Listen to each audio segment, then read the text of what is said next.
ಕರ್ನಾಟಕ ರಾಜ್ಯ ರಸ್ತೆ ಸಾರಿಗೆ ನಿಗಮದ ಪಾಂಡವಪುರ ಘಟಕದ ವತಿಯಿಂದ ನಾಡಪ್ರಭು ಕೆಂಪೇಗೌಡರ 516ನೇ ಜನ್ಮ ದಿನಾಚರಣೆಯನ್ನು ಅತ್ಯಂತ ಸರಳವಾಗಿ ಮತ್ತು ಗೌರವಪೂರ್ವಕವಾಗಿ ಆಚರಿಸಲಾಯಿತು. ಈ ಕಾರ್ಯಕ್ರಮದಲ್ಲಿ ಕೆಎಸ್ಆರ್ಟಿಸಿ ಸಂಚಲನಾಧಿಕಾರಿ ನಾಗರಾಜು, ವಿಭಾಗೀಯ ಸಂಚಲನಾಧಿಕಾರಿ ಪರಮೇಶ್ವರಪ್ಪ ಮತ್ತು ಘಟಕ ವ್ಯವಸ್ಥಾಪಕರಾದ ಮಮತಾ ಉಪಸ್ಥಿತರಿದ್ದರು. ಇದೇ ಸಂದರ್ಭದಲ್ಲಿ ಕಿರಣ್, ಧನಲಕ್ಷ್ಮಿ, ದಯಾನಂದ್ ಮತ್ತು ಆನಂದ್ ರವರಿಗೆ ಅಭಿನಂದನೆ ಸಲ್ಲಿಸಿ ಸನ್ಮಾನಿಸಲಾಯಿತು. ಕಾರ್ಯಕ್ರಮದಲ್ಲಿ ಮಾತನಾಡಿದ ಹಿರಿಯ ಅಧಿಕಾರಿಗಳು, ಜೂನ್ 27, 1510ರಂದು ಕೆಂಪರಾಜೇಗೌಡರು ಮತ್ತು ನಿಂಗಮ್ಮ ದಂಪತಿಗೆ ಜನಿಸಿದ ನಾಡಪ್ರಭು ಕೆಂಪೇಗೌಡರು ವಿದ್ಯಾರ್ಥಿ ಜೀವನದಲ್ಲೇ ನಾಯಕತ್ವದ ಗುಣಗಳನ್ನು ತೋರಿದ್ದುದನ್ನು ಸ್ಮರಿಸಿದರು. ಅವರು ವಿಜಯನಗರ ಸಾಮ್ರಾಜ್ಯದ ಗವರ್ನರ್ ಆಗಿ ಸೇವೆ ಸಲ್ಲಿಸಿ ಮುಂದಿನ ಪೀಳಿಗೆಗೆ ಶ್ರೇಷ್ಠ ಹೆಸರಾಗುವಂತೆ ಬೆಂಗಳೂರನ್ನು ನಿರ್ಮಾಣ ಮಾಡುವ ದೃಢ ನಿಶ್ಚಯದಿಂದ 4 ದಿಕ್ಕುಗಳಲ್ಲಿ ಎತ್ತಿನ ಬಂಡಿಗಳನ್ನು ಬಿಡಿಸಿ ಅವು ನಿಂತ ಸ್ಥಳದವರೆಗೆ ನಗರವನ್ನು ರೂಪಿಸಿ ಮಹಾನ್ ನಾಯಕರಾಗಿದ್ದಾರೆಂದು ನೆನಪಿಸಿದರು. ಈ ಕಾರ್ಯಕ್ರಮದಲ್ಲಿ ಮಹೇಶ್ HR, ನರಸಿಂಹೇಗೌಡ, ಗೋವಿಂದರಾಜು, ದಿವಾಕರ, ಅನಂತು ಮತ್ತು ನಿಗಮದ ಎಲ್ಲ ಆಡಳಿತ ಮಂಡಳಿ ಹಾಗೂ ಸಿಬ್ಬಂದಿ ವರ್ಗದವರು ಭಾಗಿಯಾಗಿದ್ದರು. ವಾಯ್ಸ್ ಪ್ರೊ ಮಧು ಬೀರಶೆಟ್ಟಹಳ್ಳಿ. ನಾಗಭೂಷಣ ಪ್ರಿಯನೇ ನಿತಿಲ ನೇತ್ರನ ದೇವಿಸುತ್ತನೆ, ನಾಗಭೂಷಣ ಪ್ರಿಯನೇ ದಡಿಲತಾಂಕಿತ ಕೋಮಲಾಂಗನೆ ಕರ್ಣಕುಂಡಲದಾಂಗನೆ, ದಡಿಲತಾಂಕಿತ ಕೋಮಲಾಂಗನೆ ಕರ್ಣಕುಂಡಲಧಾರನೆ, ಶರಣು ಸಿದ್ಧಿ ವಿನಾಯಕ ಶರಣು ವೇದ್ಯ ಪ್ರದಾಯಕ,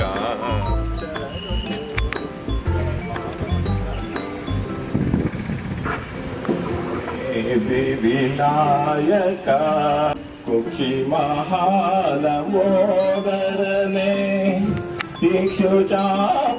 ನಮ್ಮ ಎಲ್ಲ ಘಟಕದ ಸಿಬ್ಬಂದಿಯವರು ಹಾಗೂ ಎಲ್ಲ ಅಧಿಕಾರಿಗಳು ಸಹ ಸ್ವಾಗತವನ್ನು ಕೋರ್ತಾ ನಮ್ಮ ಚಿಕ್ಕ ಭಾಷೆಯನ್ನು ಮುಗಿಸ್ತಾ ಇದ್ದಾವೆ. ಬಂದಿರುವಂತಹ ಗಣ್ಯರಿಗೆ ಸ್ವಾಗತವನ್ನು ಕೋರಿದಂತಹ ಓಂಕಾರ ಅವರಿಗೆ ಧನ್ಯವಾದಗಳು. ಇದೇ ರೀತಿ ಈ ಒಂದು ಸರಳವಾಗಿ ಒಂದು ಉದ್ಘಾಟನೆ ನಮ್ಮ ಶ್ರೀತ. ಅದೇ ರೀತಿ ನಮ್ಮ ಘಟಕದಲ್ಲಿ ಹಲವಾರು ವರ್ಷಗಳಿಂದ ಒಂದು ಮೆಕ್ಯಾನಿಕ್ ಹುದ್ದೆಯಲ್ಲಿ ಕಾರ್ಯನಿರ್ವಹಿಸಿ ಅಂತರ್ ನಿಗಮಕ್ಕೆ ವರ್ಗಾವಣೆಯಾಗಿರುವಂತಹ ಚಂದ್ರೀಕರಣರು ಕೂಡ ಈ ಒಂದು ಕಾರ್ಯಕ್ರಮದ ಪರವಾಗಿ ಒಂದು ಸನ್ಮಾನ ಕಾರ್ಯಕ್ರಮ. ಎಲ್ಲ ಒತ್ತಡಗಳ ನಡುವೆ ಪ್ರೀತಿ, ವಿಶ್ವಾಸ, ಸಂತೋಷದಿಂದ ಹಲವಾರು ವರ್ಷಗಳಲ್ಲಿ ಈ ಸಂಸ್ಥೆಯಲ್ಲಿ ಕಾರ್ಯನಿರ್ವಹಿಸಿ ಒಂದು ಸೇವೆಯನ್ನು ಸಲ್ಲಿಸಿ ಈ ಒಂದು ಕರ್ತವ್ಯಕ್ಕೆ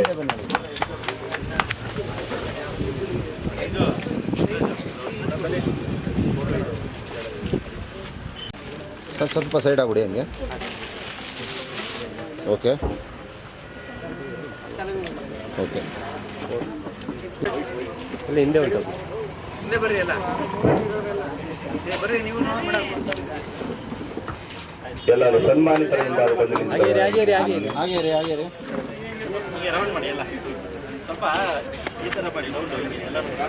ಹಾಗೆ ರೀ.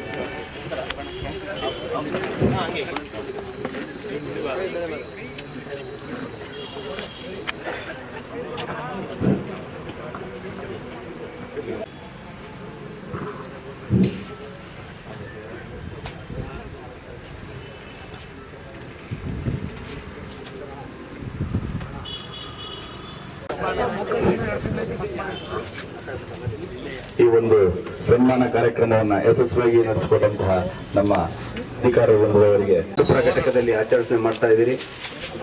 ಈ ಸಂದರ್ಭದಲ್ಲಿ ಕೆಲವರು ನಿವೃತ್ತಿ ಆದಂತಹ ನೌಕರರಿಗೂ ಸನ್ಮಾನ ಮಾಡಿದಿರಿ. ನಿವೃತ್ತಿಯ ಮುಂದಿನ ದಿನಗಳಲ್ಲಿ ನಿವೃತ್ತಿ ಆಗೋರಿಗೂ ಸಹ ಸನ್ಮಾನ ಮಾಡಿದ್ದೀರಿ. ನಿಜವಾಗೂ ಅದೊಂದು ಒಳ್ಳೆಯ ಕಾರ್ಯಕ್ರಮ ಅಂತ ಹೇಳೋದಕ್ಕೆ ಇಷ್ಟಪಡ್ತೀನಿ. ಅದೇ ರೀತಿ ನಾಡಪ್ರಭು ಕೆಂಪೇಗೌಡರು ಜೂನ್ 27ನೇ ತಾರೀಕು 1510ನೇ ಇಸ್ವಿನಲ್ಲಿ ನಮ್ಮ ಬೆಂಗಳೂರಿನ ಯಲಹಂಕ ಹತ್ರ ಅವರು ಜನನವಾಗುತ್ತೆ. ಅವರ ತಂದೆ ಕೆಂಪರಾಜೇಗೌಡರು ಮತ್ತೆ ಲಿಂಗಮ್ಮ ಅವರ ದಂಪತಿಯ ಪುತ್ರನಾಗಿ ಜನಿಸಿ ವಿದ್ಯಾಭ್ಯಾಸದ ವೇಳೆಯಲ್ಲೇ ಸಹ ಅವರು ನಿಜವಾಗೂ ಒಂದು ಲೀಡರ್ಶಿಪ್ ಅಂತಾರಲ್ಲ ಅದನ್ನ ಬೆಳೆಸ್ಕೊಂಡು ಅವರು ಜೀವನವನ್ನ ಸ್ಟಾರ್ಟ್ ಮಾಡ್ತಾರೆ. ಆ ದಿಶೆಯಲ್ಲೇ ಅವರು ವಿದ್ಯಾಭ್ಯಾಸ ಮುಗಿದ ನಂತರ ವಿಜಯನಗರ ಸಾಮ್ರಾಜ್ಯದಲ್ಲಿ ಗವರ್ನರ್ ಆಗಿ ಅಂದ್ರೆ ಒಂದು ಹುದ್ದೆಯನ್ನು ಅಲಂಕರಿಸಿ ಅವರು ಕೆಲಸವನ್ನ ನಿರ್ವಹಿಸಿ, ನಾನು ಬೆಂಗಳೂರಿನ ನಾನು ನಿರ್ಮಾಣ ಮಾಡಬೇಕಾದ್ರೆ ಯಾವ ರೀತಿ ಅನ್ನೋದಕ್ಕೆ ಅಂದ್ರೆ ಎತ್ತಿನ ಬಂಡಿಗಳನ್ನ 4 ದಿಕ್ಕಿನಲ್ಲಿ ಕಳಿಸಿ ಅದು ಎಲ್ಲಿ ಹೋಗಿ ನಿಂತ್ಕೊಳ್ಳುತ್ತೆ ಅಲ್ಲಿವರೆಗೂ ಸಹ ಆ ಬಾರ್ಡರ್ನ ಮಾರ್ಕ್ ಮಾಡಿ. ಸೊ ಈಗೇನಾಗಿದೆ, ಬೆಂಗಳೂರಿನಲ್ಲಿ ಅಕ್ಕಿಪೇಟೆ ಅಂತೀವಿ, ಬಳೆಪೇಟೆ ಅಂತೀವಿ, ಆ ತರ ಪೇಟೆಗಳನ್ನ ಒಂದೊಂದು ವರ್ಗದವರೆಗೂ ಸಹ ಅವರು ನಿರ್ಮಾಣ ಮಾಡಿ ಬೆಂಗಳೂರನ್ನ ನಿರ್ಮಾಣ ಮಾಡಿದಂತ ಅವರು ಒಬ್ಬ ಮಹಾನುಭಾವಿಯವರು. ಅವ್ರನ್ನ ಇವತ್ತು ನಾವೆಲ್ಲ ನೆನ್ಕೊಂಡು ನಾವು ಇವತ್ತೇನು ಬೆಂಗಳೂರಿನಲ್ಲಿ ಬೆಳೀತಾ ಇದೆ ಬೃಹದಾಕಾರದ ಫ್ಯಾಕ್ಟರಿಗಳಾಗ್ಲಿ ಇನ್ನೊಂದು ಉದ್ಯೋಗಗಳಾಗ್ಲಿ, ಸೊ ಜನಕ್ಕೆ ಇವತ್ತು ನೆಮ್ಮದಿಯ ಜೀವನವನ್ನ ಅಲ್ಲಿ ನೋಡ್ತಾ ಇದ್ದೀವಿ. ಸೊ ಆ ನಿಟ್ಟಿನಲ್ಲಿ ಹಿಂದೆನೆ ಅವರು ಪ್ಲಾನ್ ಮಾಡಿ ನಗರವನ್ನ ನಿರ್ಮಿಸದಲ್ದೇ ಕೆರೆ ಕಟ್ಟೆಗಳನ್ನ ನಿರ್ಮಿಸಿದ್ರು, ಪಟ್ಟ ದೇವಸ್ಥಾನಗಳನ್ನ ನಿರ್ಮಿಸಿದ್ರು. ಅಂತ ಕಾಲದಲ್ಲಿ ಮಾಡಿದಂತ ಅವರು ಒಂದು ಸುಂದರ ನಗರವನ್ನ ನಮಗೆ ನಿರ್ಮಾಣ ಮಾಡಿ ಕೊಟ್ಟಿದ್ದಾರೆ. ಅವ್ರನ್ನ ನಾವು ಇವತ್ತು ನೆನಪು ಮಾಡ್ತಾ ಇರೋದು ನಮ್ಮೆಲ್ಲರಿಗೂ ಪುಣ್ಯ ಭಾಗ್ಯ ಅಂತ ಹೇಳ್ತೀವಿ. ಎಲ್ಲರಿಗೂ ನಾಡಪ್ರಭು ಕೆಂಪೇಗೌಡರ 516ನೇ ಜಯಂತ್ಯೋತ್ಸವದ ಶುಭಾಶಯಗಳು. ಇಲ್ಲಿ ನೆರೆದಿರತಕ್ಕಂಥ ನನ್ನ ಎಲ್ಲ ಸ್ನೇಹಿತರೆ, ನಿವೃತ್ತಿ ಹೊಂದಿರುವ ಮತ್ತು ನಿವೃತ್ತಿ ಹೊಂದುತ್ತಿರುವ ಮತ್ತು ಅಂತರ್ ವಿಭಾಗಕ್ಕೆ ವರ್ಗಾವಣೆ ಆಗಿರುವ ನನ್ನ ಎಲ್ಲ ಸ್ನೇಹಿತರೆ, ಎಲ್ಲ ಪತ್ರಿಕಾ ಮಾಧ್ಯಮದವರೇ, ಇವತ್ತು ರಾಜ್ಯಾದ್ಯಂತ ಅದ್ದೂರಿಯಾಗಿ ನಾವು ಕೆಂಪೇಗೌಡರ 516ನೇ ಜಯಂತಿಯನ್ನು ನಾವು ಆಚರಿಸ್ತಾ ಇದ್ದೀವಿ. ಒಂದು ಬೆಂಗಳೂರಿನ ನಿರ್ಮಾತೃ, ಬೆಂಗಳೂರು ಇವತ್ತು ವಿಶ್ವದ ಭೂಪಟದಲ್ಲೇ ಒಂದು ಸ್ಥಾನ ಪಡೆದಿದೆ ಅನ್ನೋದಕ್ಕೆ ಕಾರಣ ಸನ್ಮಾನ್ಯ ಕೆಂಪೇಗೌಡರವರು. ಅವರ ದೂರದೃಷ್ಟಿಯಿಂದ ಏನವತ್ತು ನಗರ ನಿರ್ಮಾಣ ಮಾಡಿದ್ರು, ಅದು ಇವತ್ತು ಬೃಹದಾಕಾರವಾಗಿ ಬೆಳೆದು ವಿಶ್ವದಲ್ಲೇ ಒಂದು ಪ್ರಸಿದ್ಧ ನಗರವಾಗಿ ಬೆಳೆದಿದೆ. ಅದಕ್ಕೆ ಮುಖ್ಯ ಕಾರಣ ಅಂದ್ರೆ ಕೆಂಪೇಗೌಡರ ದೂರದೃಷ್ಟಿ. ಅವರು ವಿಜಯನಗರ ಸಾಮ್ರಾಜ್ಯದಲ್ಲಿ ಸಾಮಂತ ರಾಜರಾಗಿದ್ರು. ಹಂಪೆಯ ವೈಭವವನ್ನು ನೋಡಿ ನಾವು ಕೂಡ ಇದೇ ತರ ಒಂದು ನಗರವನ್ನ ರಾಜ್ಯವನ್ನ ನಿರ್ಮಾಣ ಮಾಡಬೇಕಂತ ಕನಸ್ಕೊಂಡು ಬೆಂಗಳೂರನ್ನ ನಿರ್ಮಾಣ ಮಾಡಿದ್ರು. ಅದಕ್ಕೆ ಏನೇನ್ ಬೇಕು, ಒಂದು ನಗರ ಅಂತ ಹೇಳಿದ್ರೆ ಅದಕ್ಕೆ ಏನೇನ್ ಬೇಕು ಎಲ್ಲವನ್ನೂ ಸಹ ಅದರಲ್ಲಿ ಸೇರಿಸಿ ಒಂದು ನಗರವನ್ನು ನಿರ್ಮಾಣ ಮಾಡಿದ್ರು. ಮುಖ್ಯವಾಗಿ ನೀರಾವರಿ, ಯಾಕಂದ್ರೆ ಯಾವುದೇ ಒಂದು ರಾಜ್ಯ ದೇಶ ಸಮೃದ್ಧ ಆಗಿರ್ಬೇಕಂತ ಹೇಳಿದ್ರೆ ಪ್ರಮುಖವಾಗಿ ಬೇಕಾಗಿರೋದು ನೀರಾವರಿ. ಇವರು ಸ್ಥಳ ಗುರುತಿಸಿದ್ದೆಯಲ್ಲಿ ಬೆಂಗಳೂರಿನಲ್ಲಿ ಏನು ಅರ್ಕಾವತಿ ನದಿ ಹರಿತಾ ಇತ್ತು, ಅಲ್ಲೆಲ್ಲ ಹಳ್ಳ ಕೊಳ್ಳಗಳು ತುಂಬ್ಕೊಂಡ್ ಬಂದು ಒಂದು ಪ್ರದೇಶದಲ್ಲಿ ಹರಿತಾ ಇದ್ವು. ಸೊ ಈ ಒಂದು ಪ್ರದೇಶದಲ್ಲಿ ನಾನು ನಗರ ಕಟ್ಟಿದ್ದೆ ಆದ್ರೆ ನನಗೆ ನೀರಾವರಿಗೆ ಯಾವುದಕ್ಕೂ ತೊಂದರೆ ಇರೋದಿಲ್ಲ. ಸೊ ಈ ನೀರಿನ ನೆಲೆಯಲ್ಲಿರೋದ್ರಿಂದ ನಗರ ಕಟ್ಟೋದಕ್ಕೆ ಸೂಕ್ತ ಅಂತ ಹೇಳಿ ಒಂದು ಮೊದಲನೇ ಆದ್ಯತೆ ಕೊಟ್ಟು ನೀರಾವರಿಗೆ ಗಮನ ಕೊಟ್ಟರು. ನಂತರ ಕೆರೆಗಳು 15 ಮುಖ್ಯ ಕೆರೆಗಳನ್ನ ಕಟ್ಟಿಸಿದ್ರು. ಯಾಕಂದ್ರೆ ನೀರು ಇರಬೇಕು, ನೀರು ಇಂಪಾರ್ಟೆಂಟು. ಆಮೇಲೆ ಕಲ್ಯಾಣಿಗಳು, ಸಾಕಷ್ಟು ಕಲ್ಯಾಣಿಗಳು ಕಟ್ಟಿಸಿದ್ರು.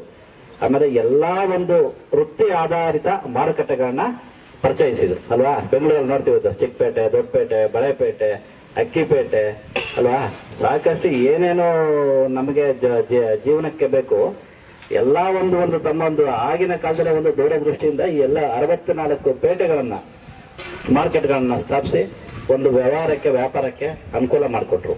ಅದೇ ರೀತಿಯಾಗಿ ದೇವಸ್ಥಾನಗಳು, ಸಾಕಷ್ಟು ದೇವಸ್ಥಾನಗಳನ್ನು ಸಹ ನಿರ್ಮಾಣ ಮಾಡಿದ್ರು. ಅವರ ಒಂದು ದೂರದೃಷ್ಟಿಯ ಕಲ್ಪನೆಯಿಂದ ಇವತ್ತು ಬೆಂಗಳೂರು ಬೃಹದಾಕಾರವಾಗಿ ಬೆಳೆದಿದೆ.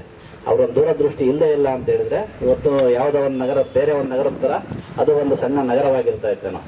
ಅದಲ್ಲದೆ ಅವರಿಗೆ ಇನ್ನೊಂದು ನಮಗೆ ನೆನಪಿನಲ್ಲಿ ಇರಬೇಕಾದ ಅಂಶ ಅಂತ ಹೇಳಿದ್ರೆ ಅವರ ಕುಟುಂಬದ ಒಂದು ಬಲಿದಾನ. ಯಾಕಂದ್ರೆ ತಾವೆಲ್ಲ ಕೇಳಿದ್ರಿ, ಕೆಂಪೇಗೌಡರು ಕೋಟೆ ನಿರ್ಮಿಸುವಂತ ಸಂದರ್ಭದಲ್ಲಿ ಒಂದು ದಕ್ಷಿಣದ ಬಾಗಿಲನ್ನ ನಿಲ್ಲಿಸ್ತಾ ಇರ್ತಾರೆ. ಪದೇ ನಿಲ್ಸಿದ್ರು ಕೂಡ ಕೋಟೆ ಅನ್ನೋ ಹೆಬ್ಬಾಗಿಲು ಬಿದ್ದೋಗ್ತಾ ಇರ್ತದೆ. ಸಾಕಷ್ಟು ಸಾರಿ ಬಿದ್ದೋದ್ಮೇಲೆ ಅವರು ಜ್ಯೋತಿಷಿಗಳನ್ನ ಕೇಳ್ತಾರೆ, ಸ್ವಾಮಿ ಯಾಕೆ ಇದು ಬಾಗಿಲು ಬಿದ್ದೋಗ್ತಾ ಇದೆಯಲ್ಲ, ಯಾಕೆ ನಿಲ್ತಾ ಇಲ್ಲ ಅಂತ, ಇದಕ್ಕೇನೋ ಪರಿಹಾರ ಅಂತ. ಅವಾಗ ಅವ್ರು ಹೇಳ್ತಾರೆ, ಇದಕ್ಕೇನೋ ಒಂದು ಶಾಂತಿ ಮಾಡಬೇಕು, ತುಂಬು ಗರ್ಭಿಣಿಯನ್ನು ಬಲಿ ಕೊಡಬೇಕು ಅಂತ ಜ್ಯೋತಿಷಿಗಳು ಹೇಳ್ತಾರೆ. ಸೊ ಇನ್ನು ಯಾರು ಬಲಿ ಕೊಡಬೇಕು, ಹೆಂಗೆ ಇದನ್ನ ಬಗೆಹರಿಸೋದು ಅಂತೇಳಿ ಅವ್ರು ಚಿಂತಾಕ್ರಾಂತರ ಕುತ್ಕೊಂಡಿರ್ತಾರೆ. ಅದೆಂಗೋ ಅವರ ಸೊಸೆಗೆ ಒಂದು ಮಾಹಿತಿ ಸಿಗುತ್ತೆ, ಇದು ಲಕ್ಷ್ಮೀದೇವಿ ಅವರಿಗೆ. ಸೊ ನಮ್ಮ ಮಾವ ಎಷ್ಟು ಚಿಂತಾಕ್ರಾಂತರಾಗಿದ್ದಾರೆ, ಒಂದು ರಾಜ್ಯಕ್ಕಾಗಿ ಅವರಿಷ್ಟೆಲ್ಲ ಕಷ್ಟಪಟ್ಟು ಹೋರಾಡ್ತಾ ಇದ್ದಾರೆ ಅಂತ ಅವ್ರ ಮನಸ್ಸಿನ ಭಾವನೆಯನ್ನು ಅರ್ಥ ಮಾಡಿಕೊಂಡು ಅವರೇ ಸ್ವಯಂ ಬಲಿಯಾಗಿ ಅದು ಮಾರದಿನೇ ಆಶ್ಚರ್ಯ ಎಂಬಂತೆ ಆ ಕೋಟೆ ಬಾಗಿಲು ನಿಂತ್ಕೊಂಡ್ಬಿಡ್ತಾರೆ. ಸೊ ತಮ್ಮ ಒಂದು ಕುಟುಂಬದ ಒಂದು ಬಲಿದಾನದಿಂದ ಬೆಂಗಳೂರು ನಗರವನ್ನು ಇವತ್ತು ಸ್ಥಾಪಿಸ್ತಾರೆ. ಸ್ನೇಹಿತರೆ, ಇವಾಗಿನ ಎಷ್ಟೋ ಜನ ಕುಟುಂಬ ಬಲಿದಾನವಾಗಲಿ ನನಗೇನೆ ಸಿಗುತ್ತೆ ಅಂತ ನೋಡುವಂಥ ಒಂದು ಕಾಲದಲ್ಲಿ, ಆಗಿನ ಕಾಲದಲ್ಲಿ ತಮ್ಮ ಕುಟುಂಬದ ಒಂದು ಬಲಿದಾನ ಕೊಟ್ಟು ಸಾಕಷ್ಟು ಶ್ರಮ ವಹಿಸಿ ಸಾಕಷ್ಟು ಹಣ ವೆಚ್ಚ ಮಾಡಿ ಕೆಂಪೇಗೌಡರು ಒಂದು ದೂರದೃಷ್ಟಿಯಿಂದ ಈ ಬೆಂಗಳೂರು ನಗರವನ್ನು ಕಟ್ಕೊಟ್ಟಿರೋದ್ರಿಂದ ಈ ನಮ್ಮ ಒಂದು ನಾಡಿನ ಜಲ ಮತ್ತು ಭಾಷೆ ಎಲ್ಲವೂ ಕೂಡ ಮನ್ನಣೆ ನೀಡಿ ಬೆಂಗಳೂರನ್ನು ಕಟ್ಟಿಸಿದ್ದಾರೆ.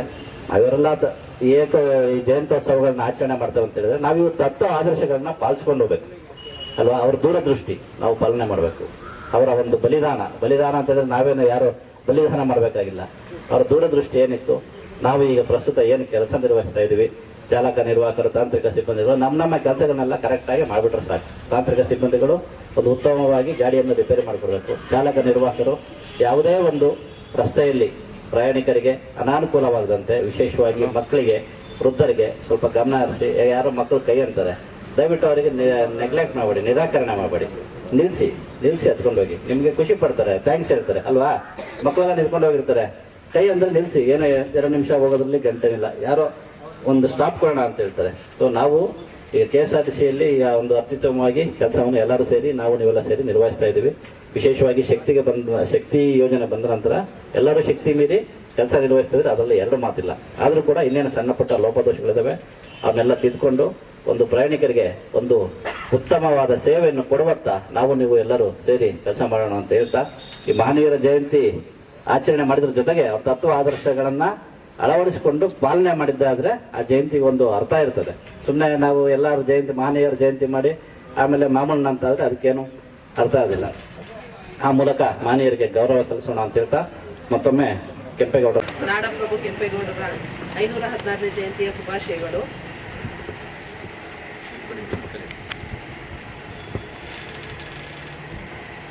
ಕೆಂಪೇಗೌಡರ ಬಗ್ಗೆ ನಮ್ಮ DTO ಸರ್ ಮತ್ತು ನಮ್ಮ DC ಸರ್ ಅವರು ಸವಿಸ್ತಾರವಾಗಿ ಹೇಳಿದ್ದಾರೆ. ಇನ್ನೇನು ಹೆಚ್ಚಿಗೆ ಮಾತಾಡೋದಿಲ್ಲ. ನನ್ನ ರಿಕ್ವೆಸ್ಟ್ ಇಷ್ಟೇ, ಈ ಜಯಂತಿ ಮಾಡೋ ಸಂದರ್ಭದಲ್ಲಿ ಜಯಂತಿ ಮಾಡೋದ್ರ ಜೊತೆಗೆ ನಾವು ಪ್ರಯಾಣಿಕರಿಗೆ ಸೇವೆ ಕೊಡುವತ್ತ ಗಮನ ಹರಿಸಬೇಕು. ಯಾವುದೇ ಒಂದು ಜಯಂತಿ ಮಾಡಿದರೆ ಯಾವುದೇ ರೂಟ್ಗಳನ್ನ ನಿಲ್ಲಿಸದೆ ಎಲ್ಲರೂ ಜಯಂತಿ ಮಾಡಿ ನಂತರ ತಮ್ಮ ಕರ್ತವ್ಯಕ್ಕೆ ಹಾಜರಾಗಿ ಕರ್ತವ್ಯ ನಿರ್ವಹಿಸಬೇಕು ಅಂತ ಕೇಳ್ಕೊತೀನಿ. ಆ ಥರ ಮಾಡಿದರೆ ಮಾತ್ರ ಈ ಜಯಂತಿ ಒಂದು ಅರ್ಥಪೂರ್ಣ ಆಗುತ್ತೆ. ಜಯಂತಿ ಮಾಡಿಕೊಂಡು ಕಾಲಹರಣ ಮಾಡಿ ಸಾರ್ವಜನಿಕರಿಗೆ ತೊಂದರೆ ಕೊಡೋದು ಒಂದು ಇದಲ್ಲ. ಆದ್ರಿಂದ ಇವತ್ತು ಆಲ್ಮೋಸ್ಟ್ ಎಲ್ಲ ರೂಟ್ಗಳು ಆಪರೇಟ್ ಆಗಿದೆ. ನಾನು ಬಂದಾಗಿಂದ ನೋಡ್ತಾ ಇದ್ದೀನಿ, ಆಲ್ಮೋಸ್ಟ್ ಎಲ್ಲ ಜಯಂತಿನಲ್ಲೂ ಬೆಳಗ್ಗೆ ಮಾಡಿಬಿಟ್ಟು ಮಧ್ಯಾಹ್ನ ಮಾಡ್ತಾರೆ. ಅದೇ ಪ್ರವೃತ್ತಿನ ಮುಂದುವರಿಸ್ಕೊಂಡು ಈ ಜಯಂತಿ ಒಂದು ಆಚರಣೆ ಮಾಡೋದು ಒಂದು ಉತ್ತಮ ಅಂತ ಅನ್ಕೊತಾ ಇದ್ದೀನಿ. ಮಾತಾಡಲು ಅವಕಾಶ ಕೊಟ್ಟು ನಮ್ಮ ಕಿರಣ್ ಸರ್ ಸಹಯೋಗದಿಂದ ಬನ್ನಿ, ದಯಮಾಡಿ ಬನ್ನಿ ಸರ್.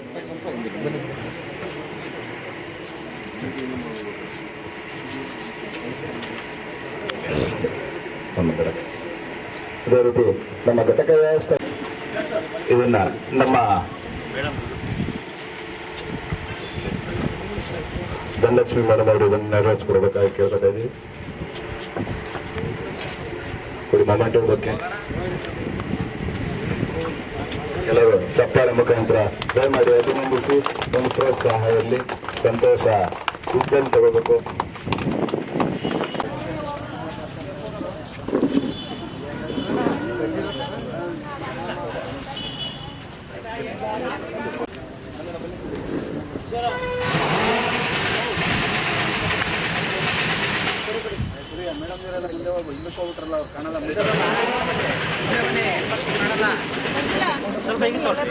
ಅನಿತಾ